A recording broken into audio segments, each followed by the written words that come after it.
Nous sommes maintenant prêts à commencer à ajouter des modèles pour l'impression.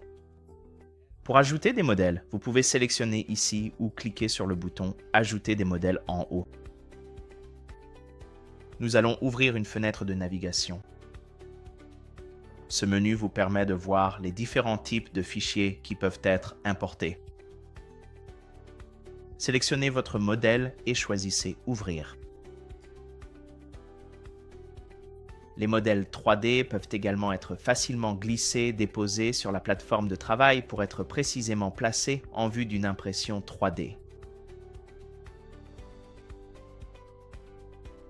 Une fois vos modèles sur la plateforme, ils peuvent être déplacés et la vue peut aussi être modifiée à l'aide de la barre d'outils « Vue en haut ».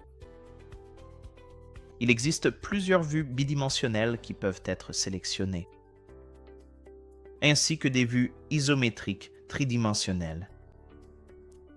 La perspective peut être activée ou désactivée.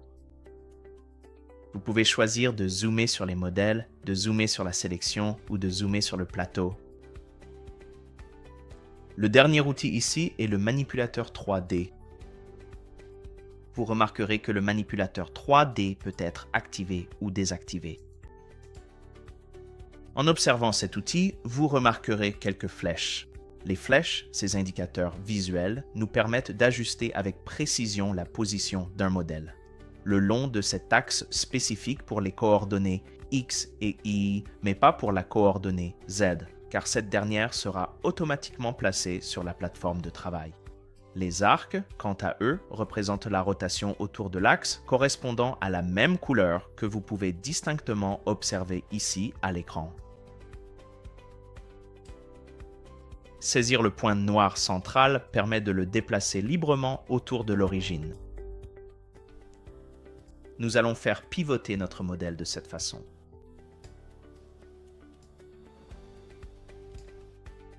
Ensuite, nous allons jeter un œil à la barre d'outils sur le côté droit.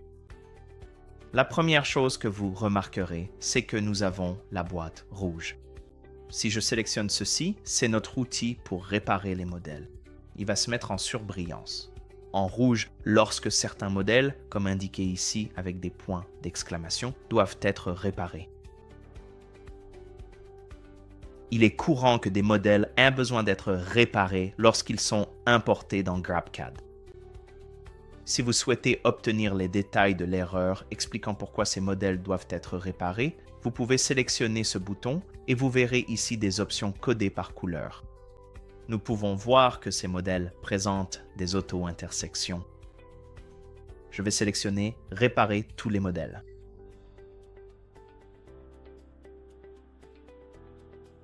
Après que les modèles ont été réparés, vous pouvez sélectionner le bouton pour revenir à la vue du modèle. En descendant dans notre barre d'outils, voici les unités dans lesquelles le modèle apparaît sur votre plateforme. Ces modèles ont été importés en millimètres. Modifier cette option ajustera la taille de votre modèle. Ensuite, il y a nos paramètres de plateau, l'outil le plus couramment utilisé pour l'origine. Nos paramètres de plateau nous permettent de sélectionner le matériau dans lequel nous allons imprimer. Sélectionnez le bouton « Changer » et ouvrez votre menu pour les matériaux validés. Vous verrez le nom du matériau et certains disposent de réglages différents, comme conservateur. Ensuite, faites défiler vers le bas. Nous allons sélectionner Dura 56 pour ces modèles. En développant le bouton « Propriétés des matériaux », nous pouvons sélectionner la résolution de couche par défaut, les températures de la chambre, l'outil de compensation des bords, des couches de base supplémentaires et le facteur d'échelle. Ce facteur d'échelle s'applique individuellement à chaque axe, pouvant aller jusqu'à 1% et descendre jusqu'à moins 0,5%.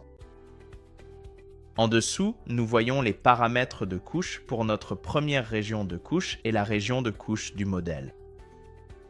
Les utilisateurs P3 en mode AM non ouvert peuvent ajuster le délai et la durée d'exposition. Les utilisateurs P3 en mode AM ouvert peuvent ajuster n'importe lequel de ces paramètres. Pour voir quels sont les paramètres par couche, vous pouvez choisir les paramètres par couche, puis faire défiler vers le bas. La dernière couche que vous voyez correspond aux paramètres de couche pour le reste de l'impression. Pour effacer ces paramètres et importer les vôtres via un fichier CSV, vous pouvez sélectionner « Effacer les paramètres » ici et choisir de télécharger le document approprié. Sous Paramètres du plateau, nous avons l'option « Disposer le plateau » pour sélectionner les modèles et les organiser avec l'espace entre ces modèles. Nous avons l'outil d'orientation qui vous permet de choisir une orientation précise en degrés autour de l'axe souhaité. Vous pouvez également l'utiliser pour verrouiller un modèle autour des axes désirés. Vous disposez de l'onglet Position. Cela vous permet de déplacer ou d'ajuster le placement du modèle par incrément. Et ensuite, nous avons l'outil d'échelle. Encore une fois, cela peut être fait de manière uniforme ou par axe. Et cela peut être n'importe quel pourcentage que vous devez saisir ici ou par taille. Enfin, nous avons les notes de fabrication. Si vous travaillez avec d'autres personnes et souhaitez laisser des notes pour votre impression, à partir d'ici, je suis prêt à terminer le positionnement de mes modèles. Une chose à noter, c'est que si vous construisez une plateforme dans GrabCAD, les limites rectangulaires de chaque modèle peuvent ne pas être incluses les unes dans les autres. Ici, je peux voir que la boîte rectangulaire de chaque modèle s'intersecterait. Vous pourriez rencontrer des erreurs d'estimation ou d'impression. Si vous construisez cette plateforme dans GrabCAD, il se peut que vous deviez essayer d'espacer ces éléments. Pour faire en sorte que les modèles se superposent, il peut être nécessaire de préparer cela différemment et de l'insérer comme un modèle complet pour toute la plateforme. À ce stade, avant d'envoyer cette impression, je veux vérifier une dernière fois que le bon matériau est sélectionné. Vérifiez que vous avez sélectionné la bonne imprimante. Vous pouvez aussi choisir d'obtenir une estimation si vous êtes curieux du temps que prendra l'impression par rapport à la quantité de matériaux utilisés. Et ensuite, je suis prêt à lancer l'impression.